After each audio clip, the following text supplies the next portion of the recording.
I Ugh. do want to know, you are known as the dancing diva of Texas. When did you Mhm. discover your love of dance? I was in elementary school. It was probably like around the fifth or sixth grade, and I actually started moving to spoken word. That's how I like started to like feel my body and feel the elements of the air and all this kind of stuff. And I didn't know anything about dance, but that's when I started moving. I realized that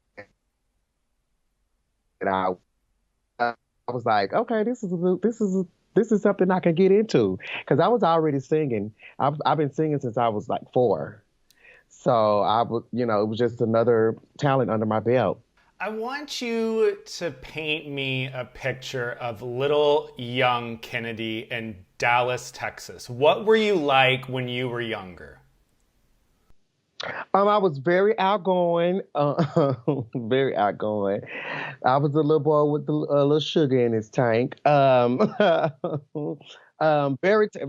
talented, but I had a lot of responsibilities. I mean, along with the talent came a lot of responsibilities at home because my sister is special needs, so I had to grow up really fast.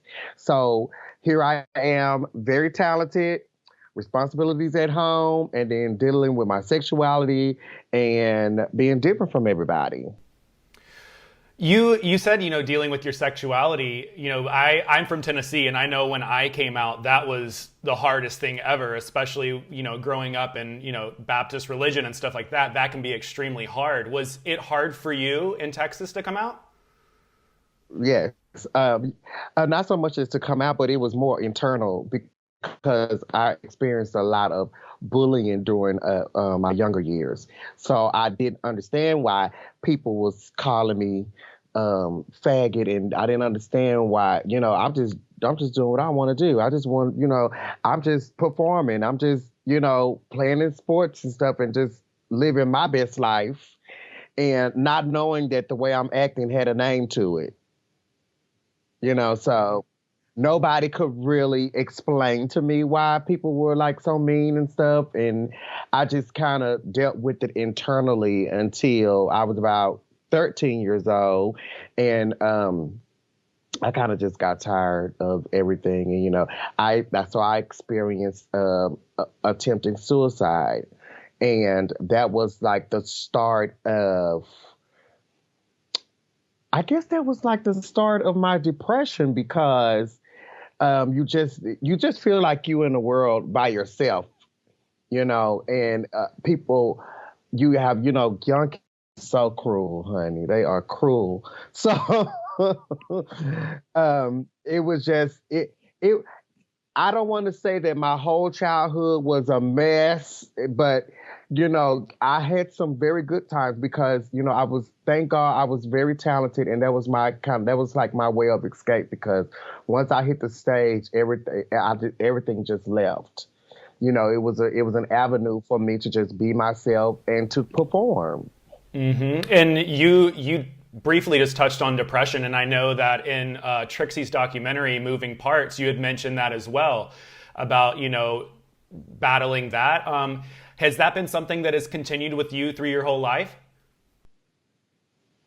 Just about because I would say it started like around the age of 13. I want to say 13 to I want to say my almost mid 30s.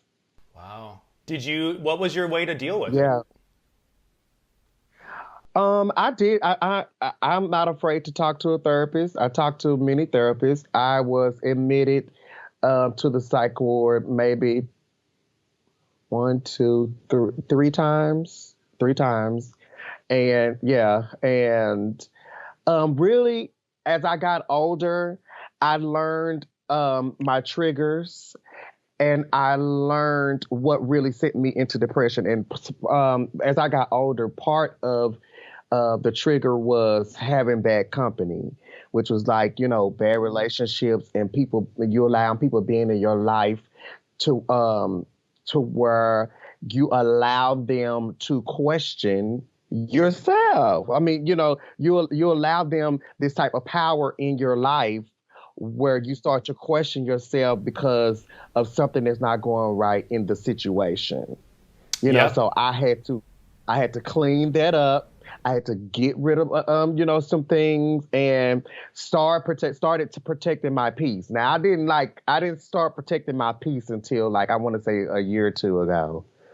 So it was more so my faith strengthened, and I started to realize what my worth was, and I started to understand my purpose in this world.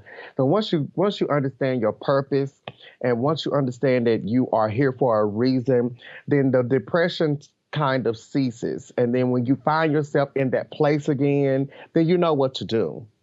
I actually love that, and I'm glad that you're in a good place now, and I'm glad that you were able to like overcome that in the way that you know when things are coming. You've started to figure out your triggers. I think that's the biggest thing for anybody because, I struggle with Yeah. the same thing, and once you figure out those triggers, it's like now you can start kind of like controlling the situation.